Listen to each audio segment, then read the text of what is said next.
Welcome back to Bills Bets and Beers. I'm the host Chad. This is a channel where I mostly talk about Bills football, the NFL in general, walk through some bets I put in through some same game parlays, mostly for Thursday night, Monday night, and Sunday night football, and Sunday football games in general parlays. Also, do an occasional tasting and rating of a tasty brew. Mostly they are IPAs from the local area. But let's get into this video. It's going to be a video on the Thursday night parlay for the Falcons versus the Panthers. Another lackluster Thursday night football game. And honestly, it's a little difficult to try to find bets on this because you don't know what they're going to do at this point, especially with Cordell Patterson coming back in. But let's get into these injury reports. For the Falcons, it's really simple. I guess the center, Matt Hennessy, with a knee issue. ACL obviously was placed on IR. Or maybe it's not ACL, but something happened to his knee where it's strained or something, so he's not coming back for at least 4 weeks. Honestly, I haven't been watching the Falcons too much, so I'm not sure how much that's going to affect them at all, but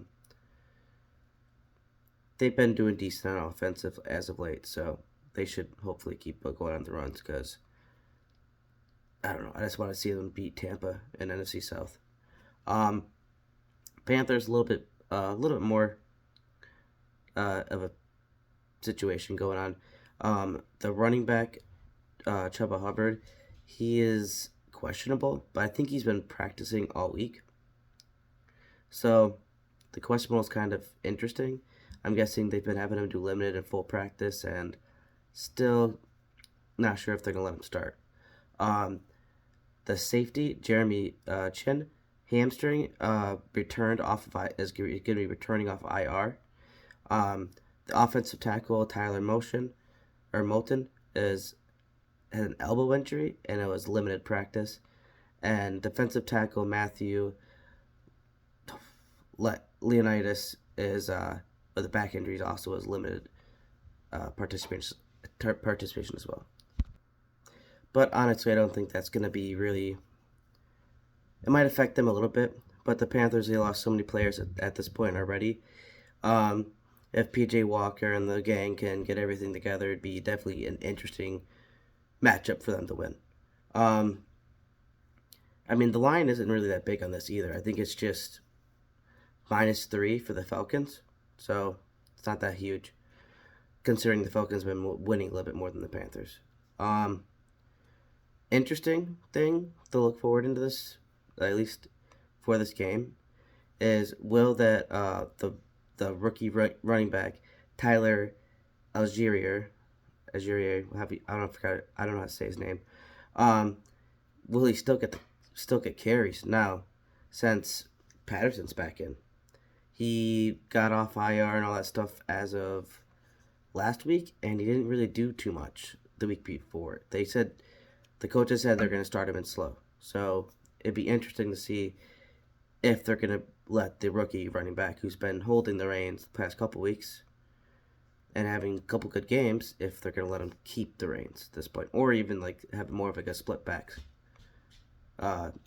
So you have Patterson for some of it and Algeria for the other one stuff. But who knows? That's why I did a couple different styles of parlays, kind of featuring both of those backs in each, just because I'm not sure how things are going to swing at this point.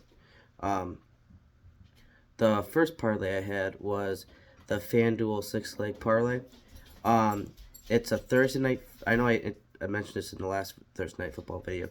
It's a Thursday night football no sweat parlay, meaning you have to have over a certain amount. I think it's over plus 400, at least 3 legs on it, and it has to be obviously on the Thursday night football parlay.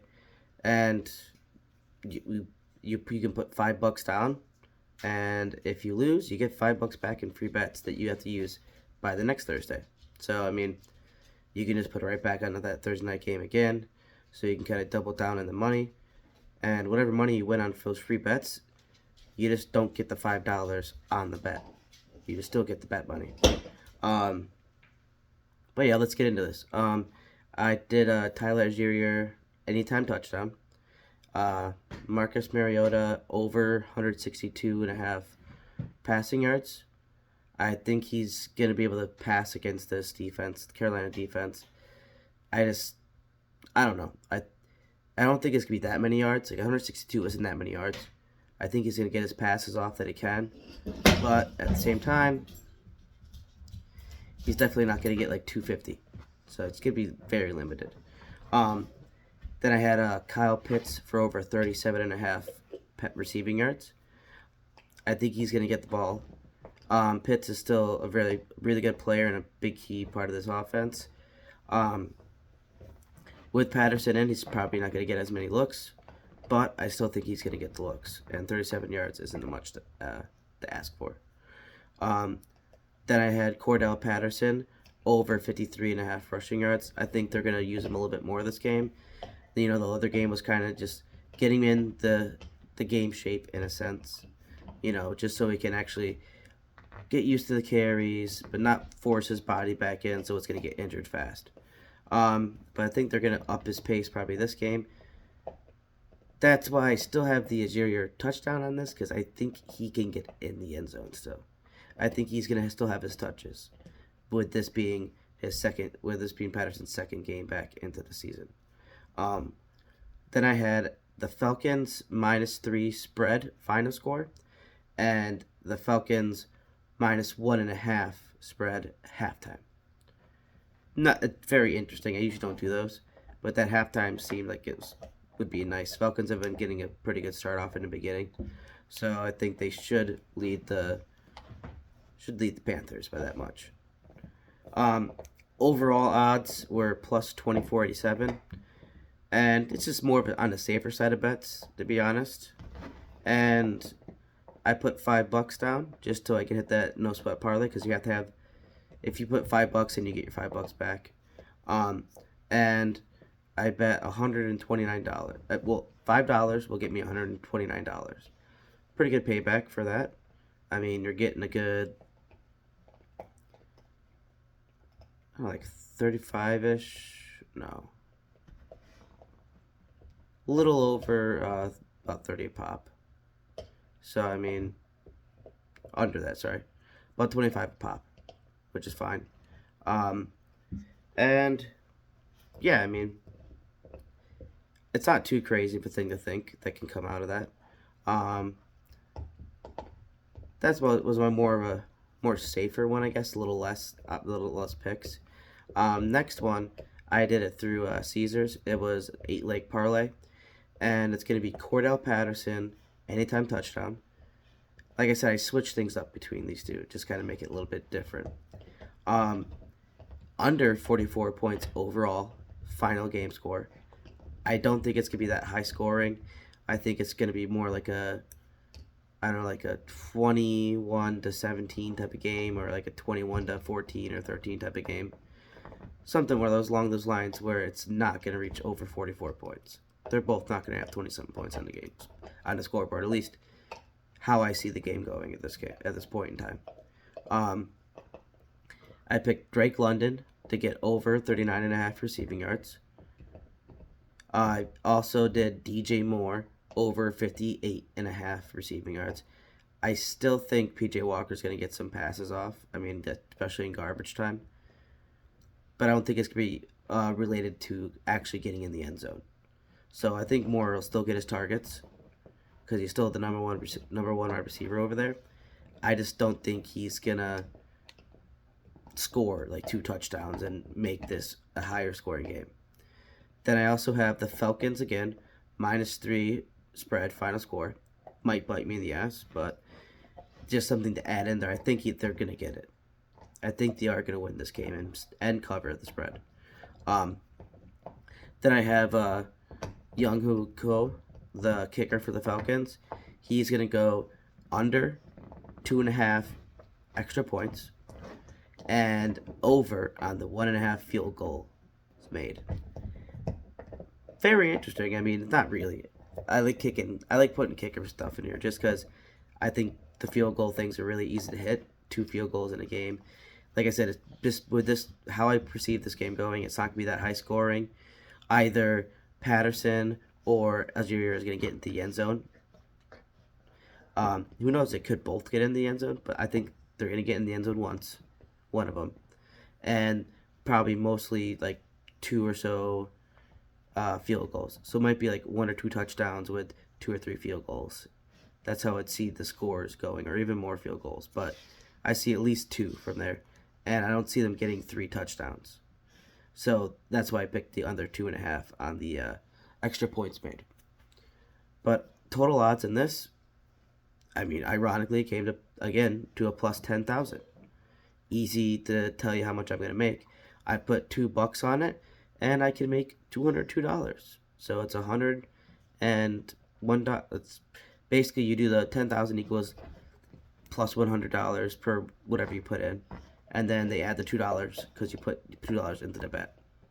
So those are my parlays. I hopefully I'm gonna hit one of them. It'd be nice to hit both, but that's why I kind of did kind of like coinciding bets to make it a little bit more interesting.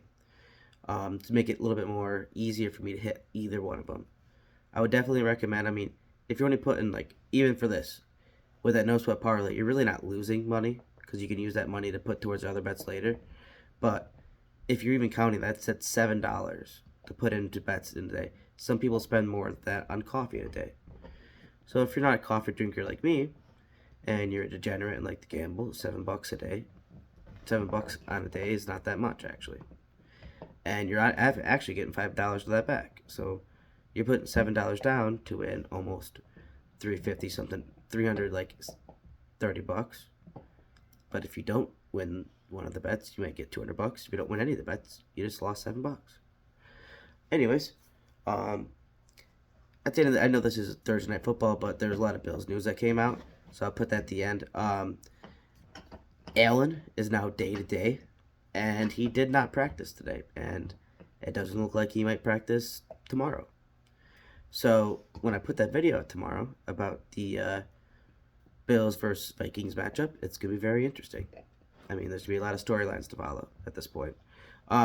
Milano is limited practice, limited participation at practice, and then Edmonds and Poyer were did not participate in practice today. So that's something to watch out for. Poyer is considered to be day to day. I think they might just be resting Edmonds with that heel issue, because I mean, that's gonna be hit or miss with how that's gonna feel for him, I guess, at this point. But yeah, that's just a quick wrap up of that Bills news. My upcoming videos, like I said, it's going to be Bills versus Vikings, preview, prediction, and same game parlay. I'm hoping they put a little bit more stuff in there for the same game parlays, so I actually have something to go off of, because some of these betting sites, they definitely don't update them as quick and get all these like odds and stat things in there. I'm guessing with how the Bills are going, with like Allen might not being in there, it's probably delaying what they're going to put in there. Usually by Saturday they have all the bet lines in there that they would want, but like a Thursday night, Friday, it's very, very odd to see that going on. With me having Friday off, I might just wait till Friday to actually do the video, so I can have more time to have a better bets to go in for this game. Because I mean, I usually try to, for the Bills game, I probably put one or two in there, just put $1 in each. But it's almost like I don't want to put one in when there's nothing to put it on. So if you're looking for games and you're like, why aren't there anything on here? Definitely wait until about a day before to get the most. But even 2 days, you can have a lot of the bets in that they're going to do, like the total receptions, total rushing attempts, reception yards, rushing yards, everything like that. They add more stuff towards the end, especially if players they don't know if certain players are going to play or not, so it takes a little bit longer for them to add those on. I'm also going to be doing a Sunday Night Football plus some Sunday game parlay videos as well, and a Monday Night Football parlay and prediction as well. I already have my one of my Sunday night football parlays in. I use that for part of my free bet that I got from the No Sweat bet last week. So it's going to be a little bit higher in that one. But that's going to be it in my updating of the updated videos coming up.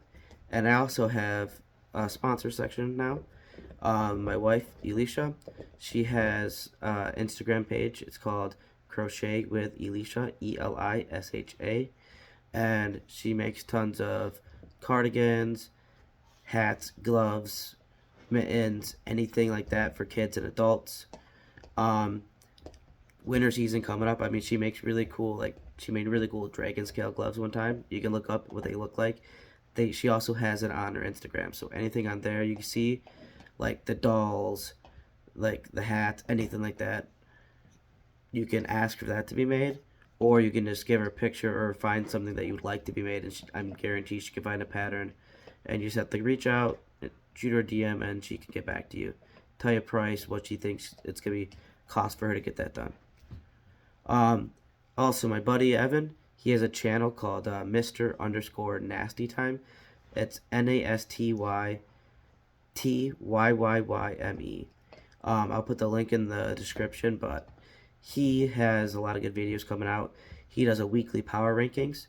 A lot of good information coming out of there. It usually is about an hour 15 of content, because he talks about 3 to 4 minutes per team.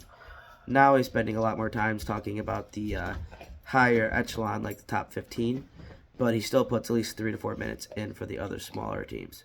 So definitely look out for those. He also does some UFC stuff. So if you're looking like MMA, UFC, if the card is a bigger card and there's more known fighters on there, he usually tries to get some sort of like a parlay out there for the UFC, and this kind of saying who he favors in like probably 5 or 6 matches, just based off the time, depending what he can do throughout the week to get a video ready. But he knows a lot about that as well. He's been fighting for 15 plus years now, and he also has a lot of experience just watching it since we were in high school, so definitely look out for those. And he also does a lot of gaming as well as late. And also my future sponsor, hopefully, New Belgium Voodoo Ranger. Check them out. They're in most grocery stores. You won't miss it. It's like a skeleton guy dressed up in all sorts of stuff. There's one called the Hop Raider, and as you might guess, it looks like Indiana Jones raiding tombs, jumping over a thing with this, like it's in this Indiana Jones jacket with the skeleton face. Very, very easy to spot in the stores.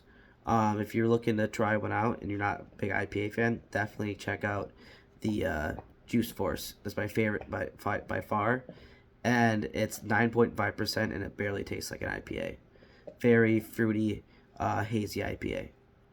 That's going to be it for this video. If you like the content, hit like and subscribe. Leave a comment with any feedback. If you like it, say what you liked about it. If you hate it, say what you hate it and think what you think I should change. I'll take any comments at this point. I mean, doesn't matter. I take criticism pretty well, so I just like to see what people think of my videos, and if they like it, they like it. They hate it, they hate it. That's life. But that's gonna be it. Go Bills, and I'm out.